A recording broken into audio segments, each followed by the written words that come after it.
بسم اللہ الرحمن الرحیم۔ ڈیئر اسٹوڈنٹس، کیسے ہیں؟ کیا گزشتہ سبق پڑھا ہے یا نہیں پڑھا ہے؟ ٹھیک ہے، اب ہم آگے سبق کی طرف آتے ہیں۔ قومی اتفاق، جسے سر سید احمد خان نے لکھا ہے۔ اب تھوڑا سا ہم سر سید احمد خان کے بارے میں جاننا چاہتے ہیں کہ سر سید احمد خان نے اردو ادب میں کون سی خدمات سر انجام دی۔ اب دیکھیے، سر سید احمد خان وہ واحد شخصیت تھے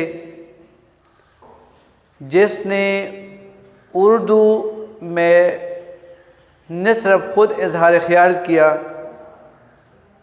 بلکہ دارالمصنفین قائم کر کے دوسرے عظیم شخصیات کو بھی اس مضمون کا حصہ بنایا۔ سر سید احمد خان دلی کے ایک معزز علمی خاندان میں پیدا ہوئے۔ آپ کے بک کا پیج ہے 20۔ دیکھیں، علم سے محبت سر سید کو ورثے میں ملی۔ مطلب یہ ہے کہ اس کا خاندان بھی تعلیم سے محبت کرنے والا خاندان تھا۔ دلی میں تعلیم حاصل کی۔ تعلیم سے فراغت کے بعد انگریزی حکومت کی ملازمت اختیار کر لی۔ محکمہ قانون میں مختلف عہدوں پر رہے۔ بجنور، غازی پور، دلی اور بنارس میں تبادلہ ہوتا رہا۔ 1857 کے ہنگامے کے وقت وہ بجنور میں تھے۔ انہوں نے بہت سے انگریزوں کی جانیں بچائی، جس کے صلے میں انہیں سر کا خطاب ملا۔ وہ انگلستان بھی گئے۔ وہاں انہیں مغربی تہذیب و تمدن کے طرز تعلیم کا خصوصی مطالعہ کیا۔ کیمبرج، آکسفورڈ کی یونیورسٹیوں سے بہت متاثر ہوئے۔ وطن واپسی پر ایسی ہی یونیورسٹیوں کا اجرا اپنے ملک میں بھی چاہتے تھے۔ انہوں نے مسلم علی گڑھ کالج قائم کیا۔ ان کی وفات کے 22 سال بعد اس کالج کو مسلم علی گڑھ یونیورسٹی کا درجہ دے دیا گیا۔ اب دیکھیے، سر سید کے بارے میں اس پیراگراف میں ہم نے کچھ بنیادی باتیں کی۔ سر سید اردو کی طرف مائل کیوں تھا اور مسلمانوں کو ساتھ ساتھ انگریزی تعلیم کے لیے کیوں کہتا تھا؟ ایک طرف وہ مسلمانوں کو ان کی بنیادی کارناموں سے آگاہ کرنا چاہتا تھا، تو دوسری طرف انگریز لوگ جو ہے وہ مسلمانوں کے خلاف کون سی سازش کر رہے ہیں، کیا کر رہے ہیں، تو مسلمان تب سمجھ سکتے تھے جب وہ انگریزی کو سمجھ سکیں۔ اس کے لیے اس نے کیا کیا؟ 1875 میں محمدن اینگلو اورینٹل اسکول کے بنیاد رکھی علی گڑھ میں، اور اس اسکول کے ذریعے اس نے مسلمانوں کو مشرقی علوم کے ساتھ ساتھ انگریزی تعلیم حاصل کرنے کے لیے بھی کہا۔ پھر ضرورت محسوس کرنے پر 1877 میں اس اسکول کو کالج کا درجہ ملا۔ یہ اس کے محنت کا نتیجہ تھا۔ پھر آگے کیا ہوا؟ 1920 میں جب آپ فوت ہو چکے تھے 1898 میں، اس کے 22 سال بعد اس کالج کو یونیورسٹی کا درجہ دیا گیا، اور آج آپ دیکھتے ہیں مسلم یونیورسٹی جس سے نہ صرف MSc بلکہ PhD کے اسکالر جو ہے وہ فارغ ہو رہے ہیں۔ پھر اس نے کیا کیا؟ تعلیم دیتے وقت، مضمون لکھتے وقت اس نے کن کن باتوں کا خیال رکھا؟ آپ دیکھیے، آپ کی بک میں چند باتیں ہیں کہ اس کا طرز تحریر زیادہ سادہ ہے، استدلال پر مبنی ہے، کہیں خوبصورت ظرافت، خوبصورت مزاحیہ انداز سے مثالیں دے کر اپنے سننے والوں کو متاثر کرتا ہے۔ پھر اب دیکھیے علمی مسائل کو بھی سادہ اور فہم انداز سے بیان کرتے ہیں۔ پھر جب ہم اس کے تصانیف کی طرف آتے ہیں تو آپ دیکھیں اساس سنادید ایک کتاب کا نام ہے، اس میں اس نے کیا لکھا؟ اپنے بزرگوں اور بادشاہوں کی نشانیاں بیان کی، ان کی قدیم عمارتوں کے بارے میں لکھا۔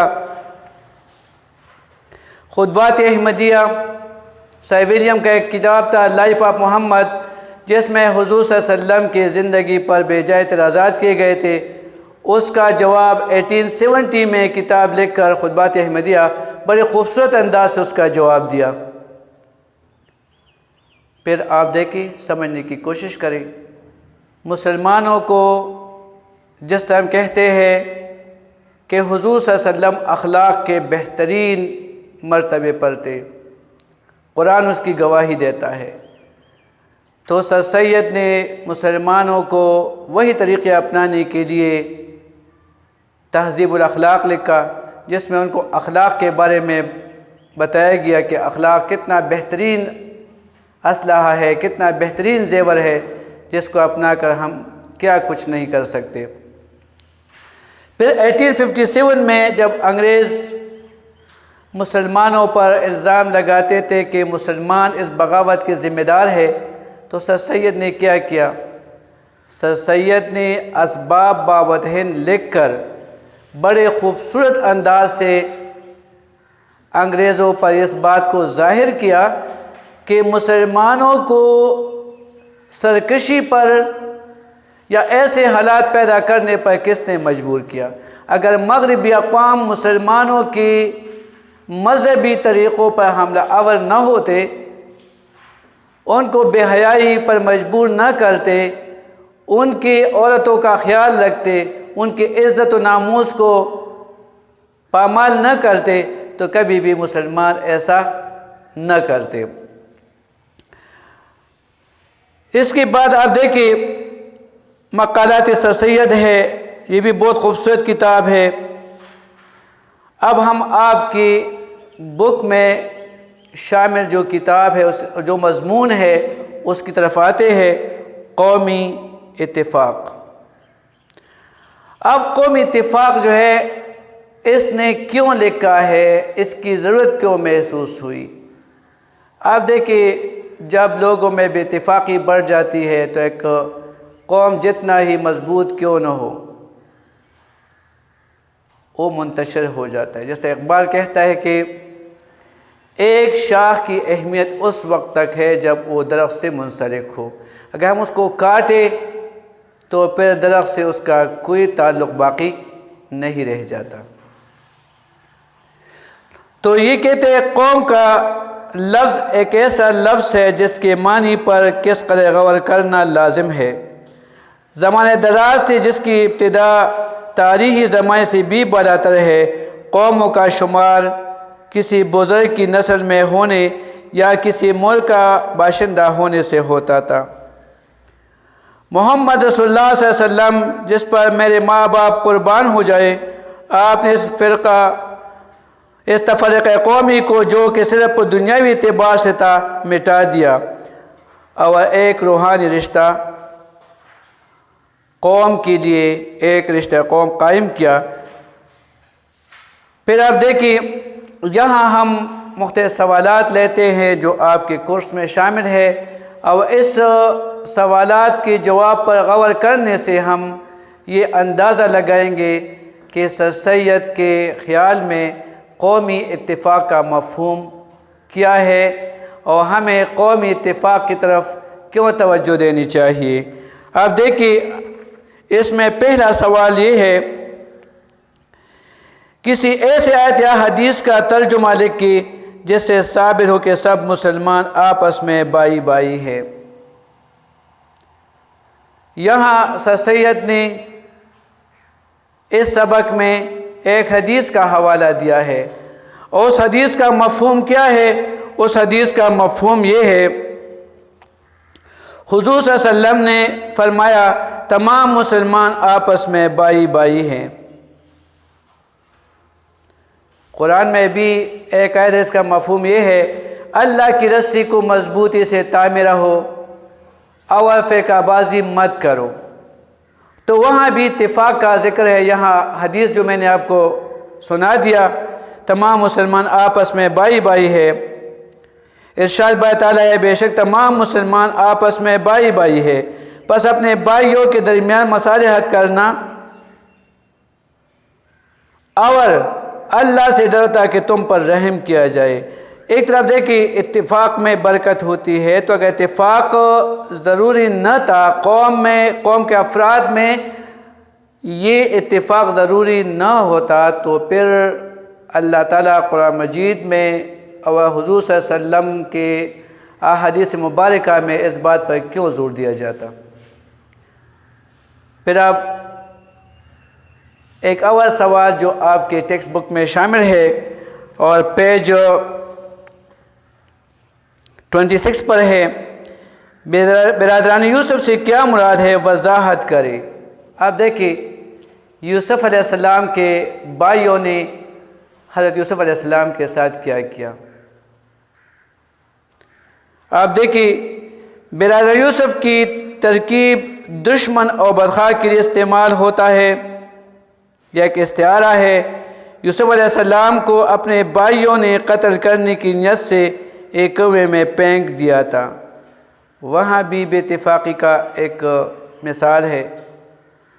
بھائیوں نے یوسف علیہ السلام کی قدر نہیں کی، اور بعد میں جب یوسف علیہ السلام کو مقام دیا گیا اور بھائی جو تھے وہ مجبور ہو گئے، تو یوسف علیہ السلام نے اس کی کتنی مدد کی۔ پھر آپ دیکھیں اگلا سوال یہ ہے انسان کے کن امور کا تعلق خدا و رسول کے درمیان ہے؟ سبق آپ نے پڑھا ہے، پھر بھی پڑھیے، انشاءاللہ آپ سمجھ چکے ہوں گے اس پر اگر پہلی بار آپ نے پڑھا ہے۔ یہاں میں آپ کو بتانا چاہتا ہوں انسان کا دل، اس کا عقیدہ و مذہب خدا کا حصہ ہے۔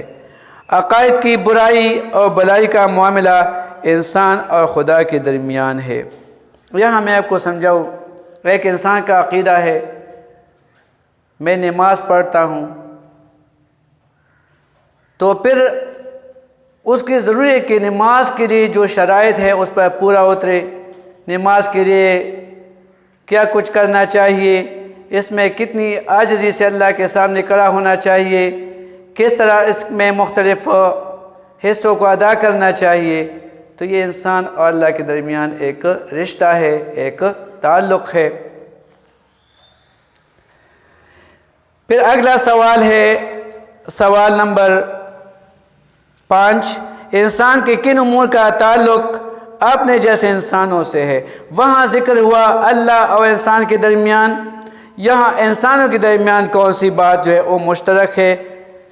انسان کے جن امور کا تعلق اپنے جیسے انسانوں سے ہوتا ہے ان میں آپس کی محبت، باہمی دوستی، ایک دوسرے کی مدد اور ایک دوسرے سے ہمدردی شامل ہے، جس کی مجموعے کا نام قومی ہمدردی ہے۔ کتنی خوبصورت بات ہے، اس سبق کو آپ پڑھیے۔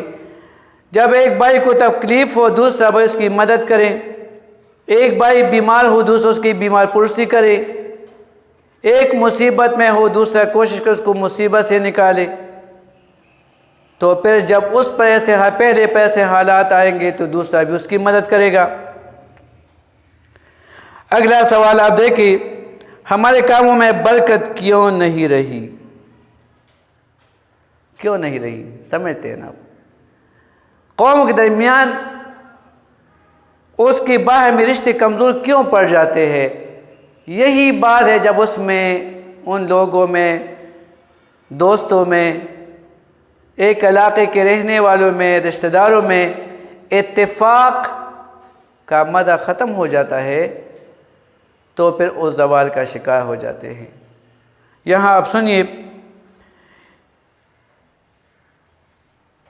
ہمارے کاموں میں برکت اس لیے باقی نہیں رہی کہ ہم سب غرض کے بندے ہیں، اپنے غرض کے لیے کام کرتے ہیں، کبھی اللہ کی رضا کے لیے کام نہیں کرتے۔ اگر ہم اللہ کی رضا کے لیے کام کرتے تو سنیے اللہ اتنا عظیم ہے، جس طرح سے ابوبکر رضی اللہ تعالیٰ عنہ سے استفسار کیا جاتا ہے کہ اے ابوبکر میں تم سے راضی ہوں، کیا تم مجھ سے راضی ہو؟ تو یہ کیوں کہا جاتا ہے؟ ہم کیوں اس قدر زوال پذیر ہے؟ اس لیے ہے کہ ہمارے درمیان غرض کا مادہ ہے، اتفاق کا مادہ نہیں ہے، اور قومی بھلائی کو چھوڑ کر ذاتی غرض اور مقصد کو حاصل کرنے کے لیے کام کرتے ہیں۔ تو آپ ان پر سوچیں اور پھر سبق کو بھی پڑھیں تو آپ کو اندازہ ہو جائے گا کہ سر سید نے کتنے اچھے انداز سے قومی اتفاق کے مادے کو اپنے آپ میں، اپنے قوم میں پیدا کرنے کے لیے مختلف مثالیں دیے ہیں۔ بلکہ اگر ہم خود بھی سوچیں اور خود بھی اس بات پر غور کریں تو ہمیں یہ اندازہ ہوتا ہے کہ یقیناً قومی اتفاق کی کوشش سب سے بڑی نیکی ہے۔ جب قوم کا ہر فرد دل و جان سے اس کوشش میں شریک ہوگا تو ہم بھی اپنی ماضی کی شان حاصل کر سکیں گے، ہم بھی اس بلند مقام پر پہنچ جائیں گے جو قومی اتفاق کے نتیجے میں حاصل ہوتا ہے۔